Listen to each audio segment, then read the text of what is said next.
Red Sparrow is the latest and greatest Fox has to offer, so long as you ignore the latter entirely. I've seen a lot of bad movies, this most definitely being one of them, but it's been a long time since I've seen one that felt this excruciatingly tedious. And I'd know. I've recently seen some really bad ones, and I've seen what might possibly be the worst film ever made in the history of cinematography. I truly don't know if it can be topped, and it set a completely new bar for the criteria of a bad movie.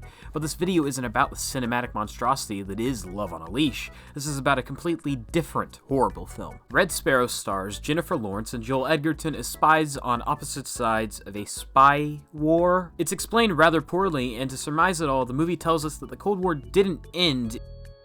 It just became a spy war, which is extremely stupid and incredibly redundant since the main weapons used during the Cold War were spies. And unlike most films I see where I try to go in with an open mind and no real expectations, I didn't do that with Red Sparrow. And because of that, I was further disappointed with this film, putting aside all of its critical and objective problems. I expected something at minimum vaguely intriguing, and at worst, so frustrating I was engaged throughout like I was with Den of Thieves. This movie somehow was able to disappoint every expectation I had, so even if you don't care about what makes a movie objectively good or bad, and you just want to see something fun or engaging, this movie definitely isn't it. Now, Red Sparrow is apparently based on a book which was written by a former CIA operative. The book was well received, particularly by the CIA itself, who were very complimentary of how realistic the book was in terms of how governments actually surveil one another. I don't know how similar the movie is to the book, or vice versa, nor do I really care. As far as I'm concerned, they're completely unrelated to each other. Maybe the book is good, but what I know for sure is that the film is repugnant. Jennifer Lawrence plays Dominika Igorov, a Russian ballerina, and niece to Matthias Schoenaerts.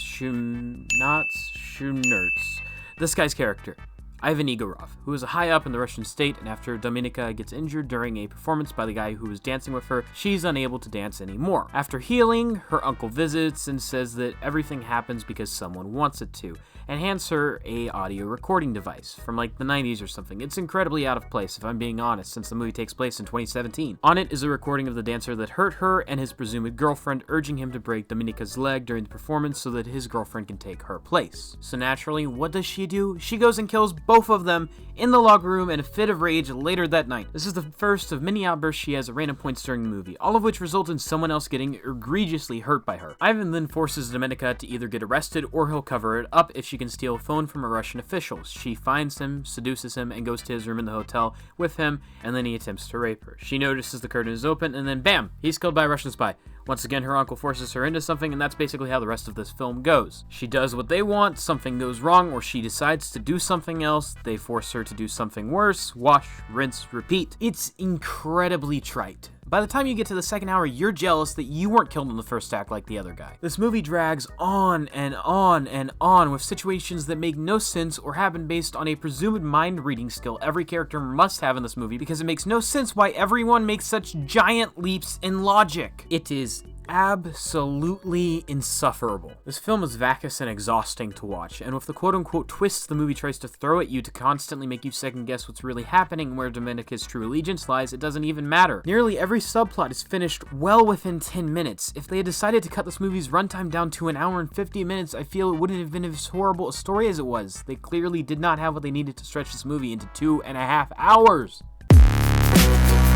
Right off the bat, Jennifer Lawrence's accent was atrocious and made even the most believable parts of this movie absolutely unbelievable. Her accent is constantly in flux throughout the movie, as is her character. She'll make smart choices and then dumb ones, not even a child would, such as abandoning her cover within 10 minutes of being given her first mission. Some of the best scenes in this movie were when she wasn't talking frankly or in it, and the same can be said for Joel Edgerton. However, in his case, I blame it on the fact his character isn't given any depth or emotion other than, I'm an American spy, ergo I'm the de facto good guy. The only person who I think did alright with their roles and were given a modicum of backstory to actually give you an understanding of them and their motives were Jeremy Irons' character, the General, and you only understand him fully in the last 20 minutes, and Matthias, choose something name I can't pronounce, who was perhaps the only character who seemed real, and even then, both of them had a combined screen time of maybe 30 minutes out of the 2.5 hour long prison sentence that is this movie. Now, a clear distinction between this movie and Den of Thieves is that it isn't truly horrible. The acting acting might be depressingly boring and didn't help the movie to be enjoyable one bit, but it isn't egregious. Jennifer Lawrence may have sounded like she was from every country except for Russia, but her performance was believable, I guess. It seemed like more than anything, the director, Francis Lawrence, who also directed The Hunger Games Catching Fire and both Mockingjay movies, was more interested in Jennifer Lawrence's performance than in what any of the other actors did, or keeping her character's reactions and evolution even somewhat realistic.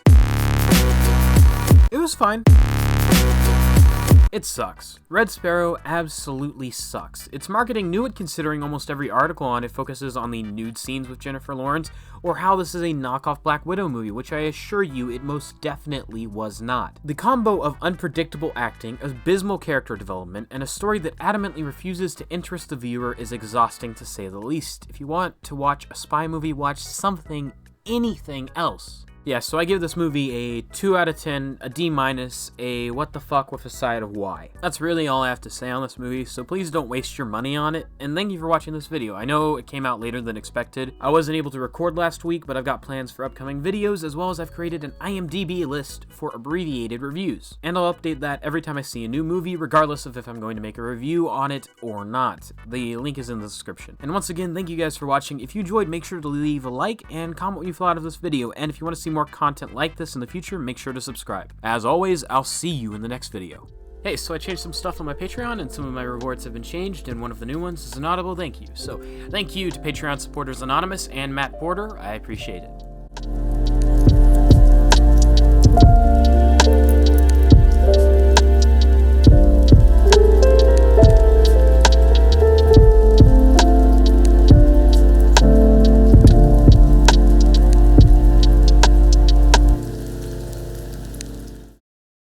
Why?